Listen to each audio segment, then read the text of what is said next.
What if the reason you feel exhausted, anxious, angry, or empty isn't because you care too much, but because you've forgotten how to care for yourself?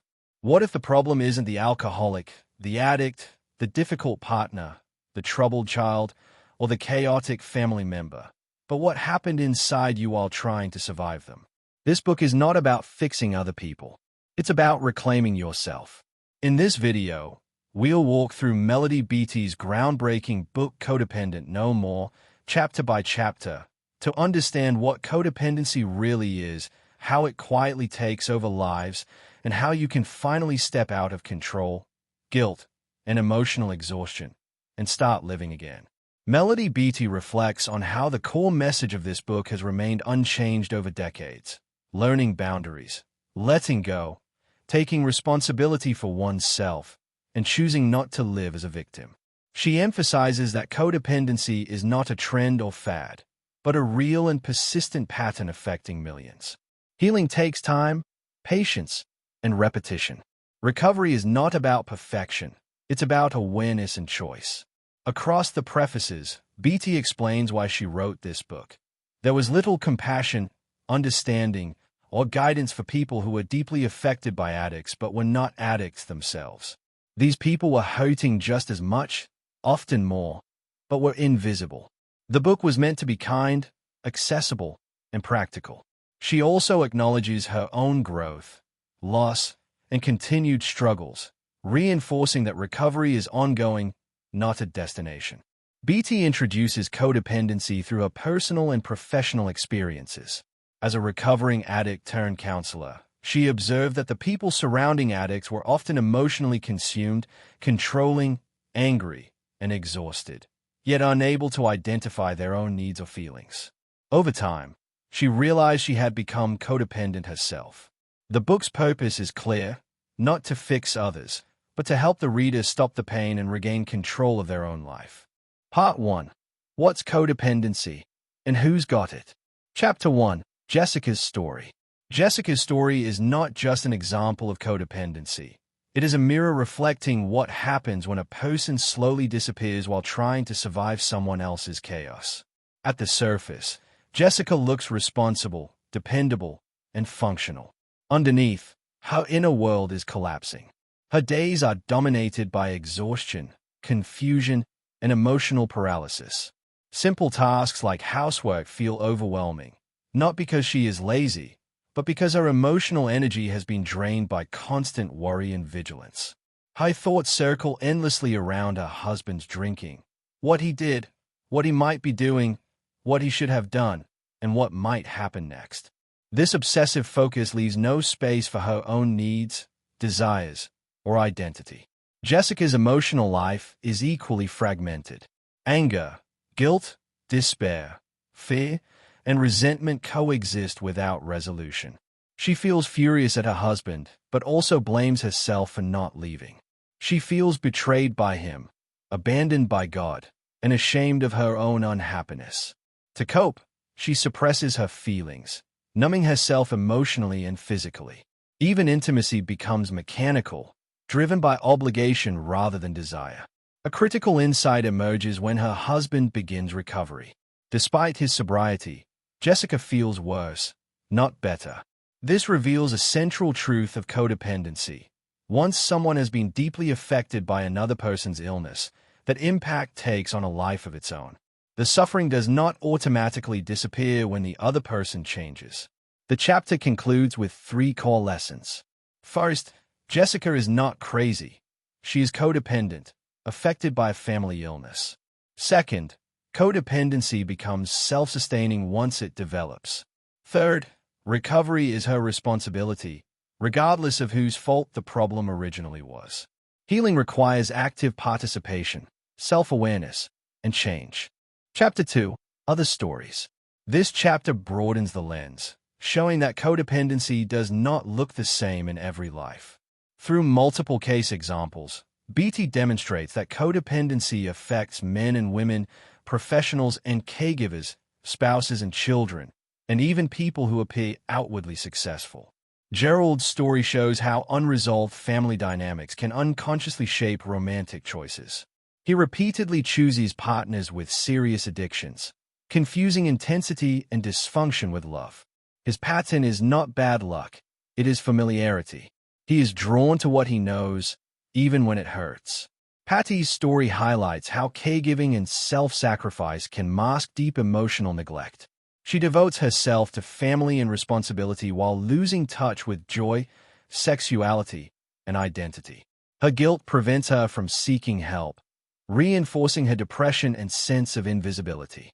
Other examples include counselors, parents, spouses, and partners who obsess over fixing others while feeling resentful, depleted, and disconnected.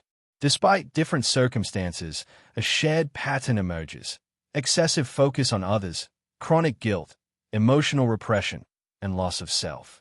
The chapter emphasizes that codependency exists on a spectrum.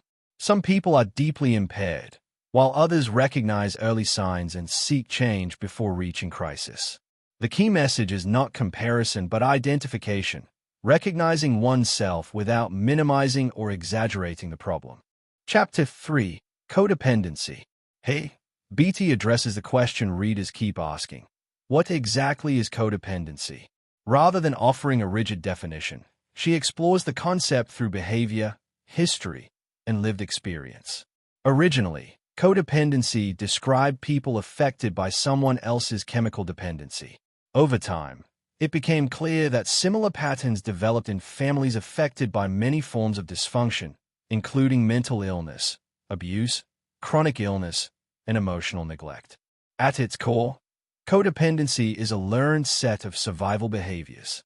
In unpredictable or unsafe environments, people learn to monitor others closely, suppress their own feelings, and maintain control wherever possible.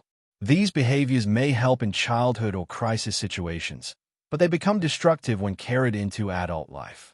Codependency is not weakness, stupidity, or moral failure. It is adaptation. However, what once helped us survive can later prevent us from living fully.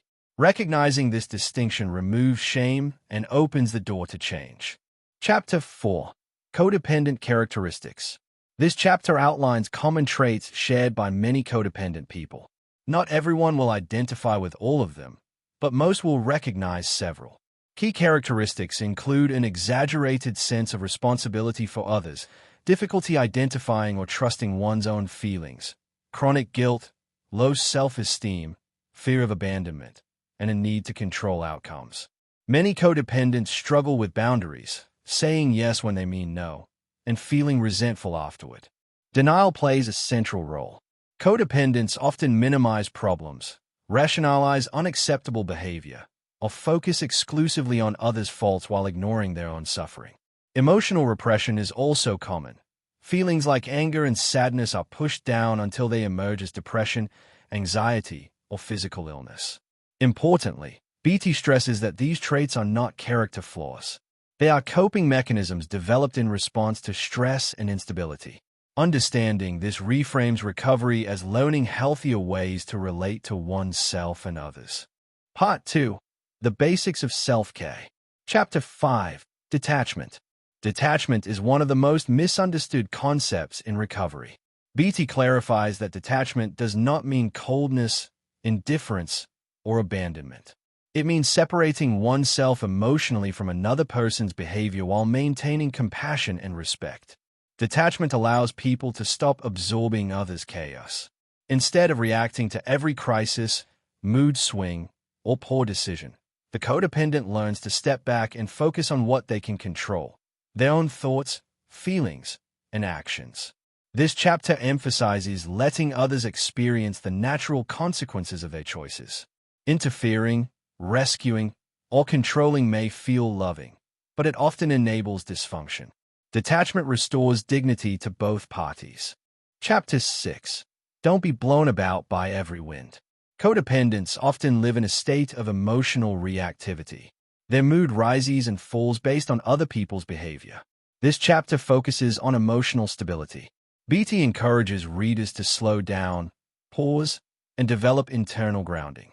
Instead of reacting automatically, they learn to respond thoughtfully. This reduces chaos and restores a sense of inner balance. Emotional independence does not eliminate empathy. It prevents emotional exhaustion. By stabilizing their inner world, codependents regain clarity and peace. Chapter 7. Set yourself free. Freedom begins with releasing the illusion of control. This chapter challenges the belief that managing others is necessary for safety or love. Beattie emphasizes personal responsibility. We are responsible for our own choices, not for fixing other people. Letting go of expectations, outcomes, and approval frees enormous emotional energy. True freedom comes from aligning actions with values, rather than reacting to fear or guilt. Chapter 8.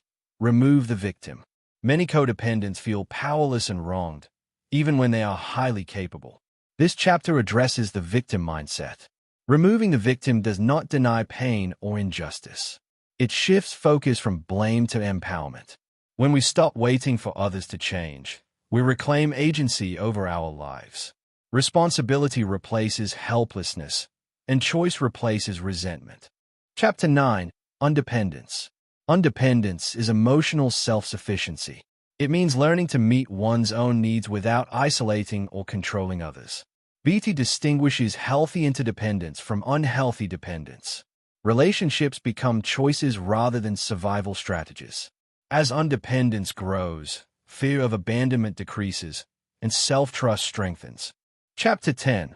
Live your own life. This chapter confronts a painful truth. Many codependents postpone living while waiting for others to change. Beattie urges readers to stop putting life on hold. Joy, growth, creativity, and purpose must not be conditional. Living one's own life is not abandonment. It is recovery. When people reclaim their direction, relationships naturally become healthier or reveal what must change. Chapter 11. Have a love affair with yourself. This chapter marks a turning point in recovery. After learning to detach, stabilize emotions, and reclaim responsibility, Beattie introduces a radical idea for many codependents: self-love. Most codependents were never taught how to value themselves. Their worth became tied to usefulness, sacrifice, or approval from others. As a result, caring for themselves feels selfish, uncomfortable, or even wrong. Beattie challenges this belief directly. Loving yourself is not self-centered. It is essential. Having a love affair with yourself means paying attention to your needs, desires, limits, and dreams. It means treating yourself with the same compassion, patience, and loyalty you've given others. This includes basic self-care, emotional honesty, rest, play, and setting boundaries without guilt. Beattie emphasizes that self-love is not narcissism or indulgence. It is respect. When people begin to value themselves, they stop tolerating mistreatment and stop chasing love through self-abandonment. Relationships become healthier because they are no longer driven by desperation. Chapter 12. Learn the art of acceptance. Acceptance is one of the most powerful tools in recovery, yet also one of the hardest. Codependents resist reality because reality often hurts. They fight what is, hoping control, worry, or effort will change outcomes. Beattie clarifies that acceptance does not mean approval, resignation, or giving up. It means clearly seeing what exists right now, without denial or distortion. When we accept reality, we stop exhausting ourselves by fighting fact we cannot change. Acceptance brings peace because it shifts energy away from control and toward choice. Once reality is acknowledged, people can make grounded decisions instead of emotional reactions. Acceptance becomes the foundation for emotional freedom. Chapter 13. Feel your own feelings. Many codependents are disconnected from their emotional world. They learned early that feelings were dangerous, inconvenient, or unacceptable. As a result, emotions were suppressed, ignored, or replaced with control and caretaking. Beattie explains that unexpressed feelings do not disappear. They accumulate and manifest as depression, anxiety, physical illness, or emotional numbness. Healing requires reconnecting with emotions in a safe and honest way. This chapter encourages readers to identify, name, and allow feelings without judgment. Feelings are neither good nor bad. They are information. When emotions are acknowledged and processed, they lose their power to overwhelm. Chapter 14. Anger. Anger is one of the most misunderstood emotions in codependency recovery. Many codependents fear anger because they associate it with danger, abandonment, or loss of control. Beattie reframes anger as a natural and necessary emotion. It often signals boundary violations, unmet needs, or unresolved pain. Suppressing anger does not make it go away. It turns inward as resentment, depression, or self-hatred. This chapter teaches that anger can be expressed constructively. Healthy anger leads to clarity, boundaries, and self-respect. When acknowledged, anger becomes a guide rather than a weapon. Chapter 15. Yes, you can think. Codependency often erodes trust in one's own perceptions. Years of denial, gaslighting, and emotional confusion leave people doubting their judgment. Beattie reassures readers that they can think clearly again. Recovery involves learning to trust logic, intuition, and observation. Instead of obsessing over others, attention is redirected inward. As thinking becomes clearer, decisions feel less chaotic. People stop second-guessing themselves and start acting with confidence and self-trust. Chapter 16. Set your own goals. Many codependents live reactively, organizing their lives around others' needs, crises, and moods. This chapter encourages intentional living. Setting personal goals, emotional, professional, creative, or spiritual, restores direction and purpose. Goals do not need to be dramatic. They need to be personal. By choosing goals independent of others' behavior, codependents reclaim authorship of their lives. Progress becomes self-defined rather than externally dictated. Chapter 17. Communication. Communication in codependent relationships is often indirect, manipulative, or guilt-driven. Fear of conflict leads to silence, resentment, or passive aggression. Beattie outlines healthier communication: honesty, clarity, respect, and boundaries. Saying what you mean and meaning what you say becomes an act of self-respect. Healthy communication also includes listening without fixing, defending, or controlling. This shift reduces conflict and increases mutual respect. Chapter 18. Work a 12-step program. This chapter introduces 12-step programs as a structured path to recovery. Originally designed for addiction, these programs also support those affected by others' addictions. Beattie explains how the steps promote humility, self-awareness, accountability, and spiritual growth. Recovery is not done alone. Community and support matter. The emphasis is not on religion, but on connection, honesty, and surrendering what cannot be controlled. Chapter 19. Pieces and Bits. This chapter weaves together reflections, reminders, and practical insights.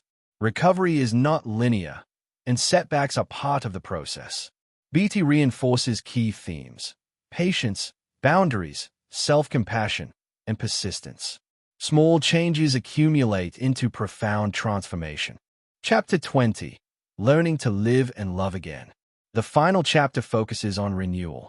As codependency loosens its grip, people rediscover joy, intimacy, and authenticity.